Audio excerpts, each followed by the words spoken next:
नमस्कार सोजा सातटा सुब्रत आपनादेर स्वागत जानाई। बिराट चाकरी दुर्नीतिर पर्दा फाँस होते चलेছে পশ্চিমবঙ্গে आबार।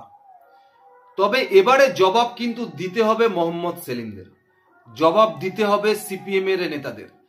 देखुन दीर्घदिन धरेई कोर्टेर निर्देशे केंद्रीय तदन्तकारी संस्था এই রাজ্যে নিয়োগ দুর্নীতির ক্ষেত্রে তদন্ত চালিয়ে যাচ্ছে এবং আমরা দেখলাম যে শাসক দলের একাধিক নেতা, বিধায়ক, এমনকি মন্ত্রী এবং এই রাজ্য সরকারের কর্মচারীরাও পর্যন্ত গ্রেপ্তার হয়েছে।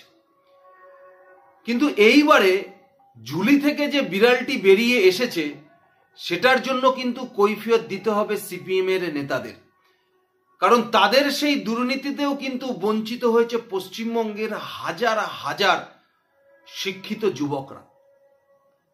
দেখুন, মমতা বন্দ্যোপাধ্যায়ের কাছে এটা একটা বিরাট সুযোগ, সেই ঝুলি থেকে মাছ না খাওয়া বিড়ালগুলোকে ঘাড় ধরে টেনে বার করা। কিন্তু মমতা বন্দ্যোপাধ্যায় সেটা করবে কিনা এটা এখন লাখ টাকার প্রশ্ন। কারণ যে মমতা বন্দ্যোপাধ্যায় 2011 সালের আগে সিপিএম এর একাধিক দুর্নীতিকে সামনে নিয়ে এসে ভোট বৈতরণী পার করেছিল, সেই মমতা বন্দ্যোপাধ্যায়কে দেখেছিলাম 2011 সালের পরে ক্ষমতায় যখন তিনি চলে আসলেন তারপরে একাধিক কমিশন গঠন করলেন, কিন্তু কোনো কমিশনের মধ্যে থেকেই সিপিএম এর কোনো নেতাকে তিনি গ্রেপ্তার করেননি, বরং তাদের দলে নিয়ে দল ভারী করেছেন। এবং আমরা বারবার দেখেছি যখন তৃণমূলের দুর্নীতি নিয়ে সিপিএম কোনো কথা বলেছেন তখন মমতা বন্দ্যোপাধ্যায় বারবার বলেছেন যে আমি কিন্তু কিছু করিনি, আমি যদি চাইতাম অনেক কিছু করতে পারতাম, আমি কিন্তু কিছু করিনি। এবং এই সুযোগেই সিপিএম যেন কেমন ভাজা মাছটা উল্টে খেতে জানে না বলে সিপিএম এর নেতারা বলতে শুরু করেছে যে 2011 সালের আগে কোনো দুর্নীতি আমরা করিনি, যদি করতাম তাহলে মমতা বন্দ্যোপাধ্যায় তো কমিশন গঠন করে আমাদের গ্রেপ্তার করতেই পারত। যেন 2011 সালের আগে তারা ভাজা মাছটা উল্টে খেতে জানতেন না, তারা কিছুই করেনি। কিন্তু দেখুন, যে নিয়োগ দুর্নীতি নিয়ে আজ মমতা বন্দ্যোপাধ্যায়ের সরকার আষ্টে পিষ্টে আছে, সেই নিয়োগ দুর্নীতির ক্ষেত্রে কিন্তু সিপিএমও হাত গন্ধ করেছে।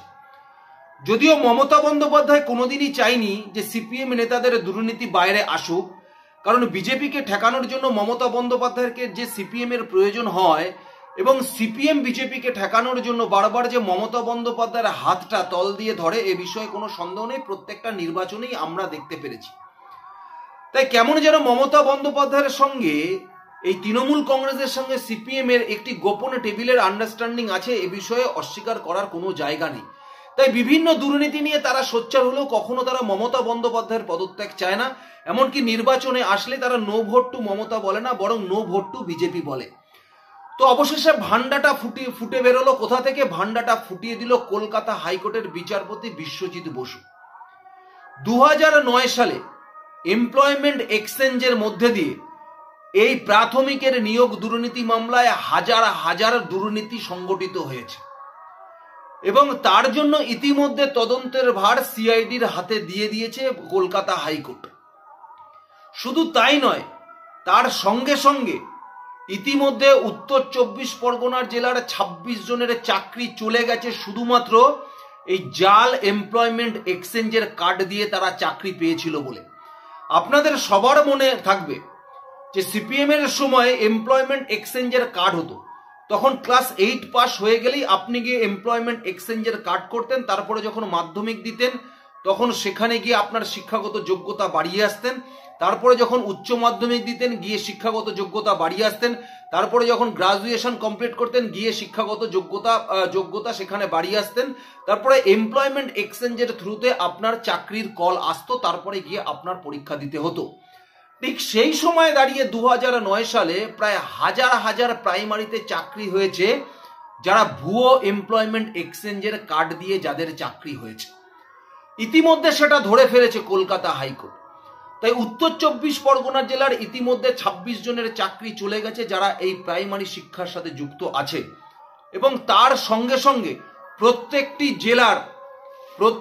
জেলার প্রাথমিক স্কুলের কাউন্সিলকে হাইকোর্ট নির্দেশ দিয়েছে যে 2009 সালে যারা যারা প্রাথমিকে চাকরি পেয়েছিলেন তাদের এমপ্লয়মেন্ট এক্সচেঞ্জের কার্ড ভালো করে ভেরিফাই করে দেখতে তাদের এমপ্লয়মেন্ট কার্ডগুলো, এবং প্রয়োজনে যা দুর্নীতির গন্ধ আসছে, আগামী দিনে এই 2009 সালের যে নিয়োগ দুর্নীতি আছে বা নিয়োগ 2009 সালে প্রাথমিকে যে নিয়োগ হয়েছিল, সেক্ষেত্রে সিট গঠন করবার প্রয়োজন হলেও হতে পারে।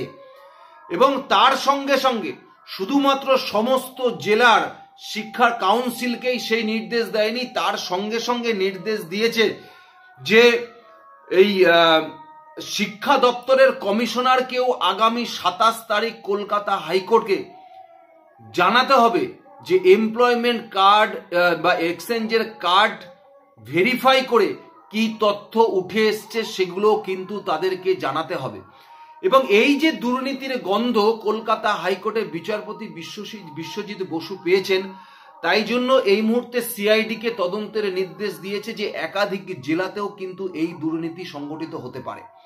সুতরাং এই এমপ্লয়মেন্ট এক্সচেঞ্জের কার্ডে কি দুর্নীতি হয়েছে, কিভাবে এই জালিয়াতির কার্ড নিয়ে হাজার হাজার প্রাইমারিতে চাকরি দিয়েছে 2009 সালে, সেই বিষয়টি তদন্ত করে দেখতে বলেছে সিআইডিকে। সুতরাং সিআইডি কার হাতে আছে এটা আপনারা খুব ভালো করেই বুঝতে পারছেন।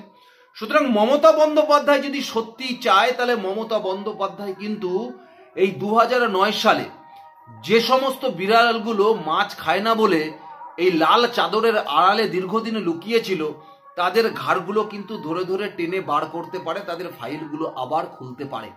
কিন্তু মমতা বন্দ্যোপাধ্যায় কতটা করবে এটা যথেষ্ট প্রশ্নচিহ্নের মধ্যে আছে।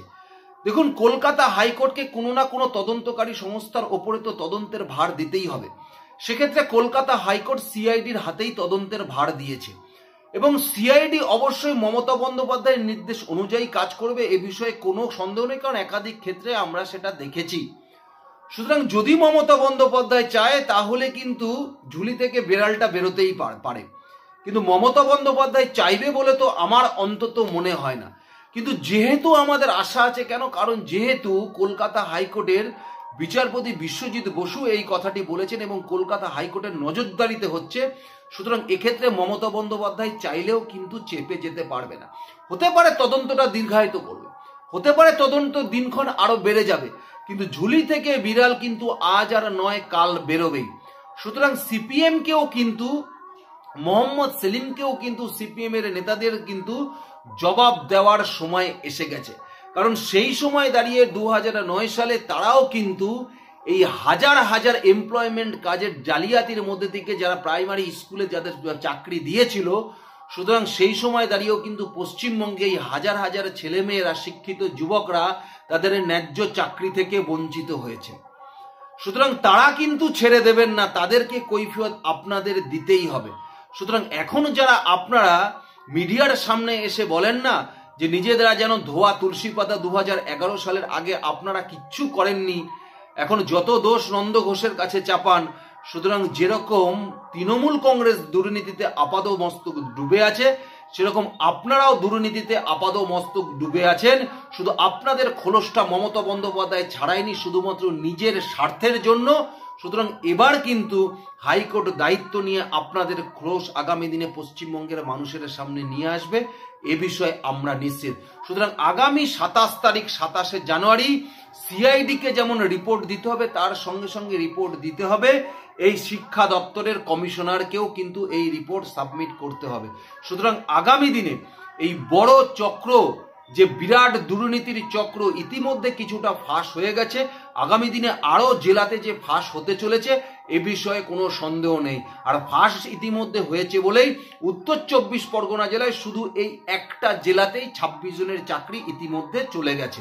সুতরাং এ বিষয়ে আপনারা নিশ্চিত থাকুন, আগামী দিনে এই পাকা চুলালা এই লাল কমরেডদের যে চরিত্র আগামী দিনে যে খুলতে চলেছে, তাদের দুর্নীতিগুলো যে মানুষের সামনে আসতে চলেছে, এ বিষয়ে কোনো সন্দেহ নেই।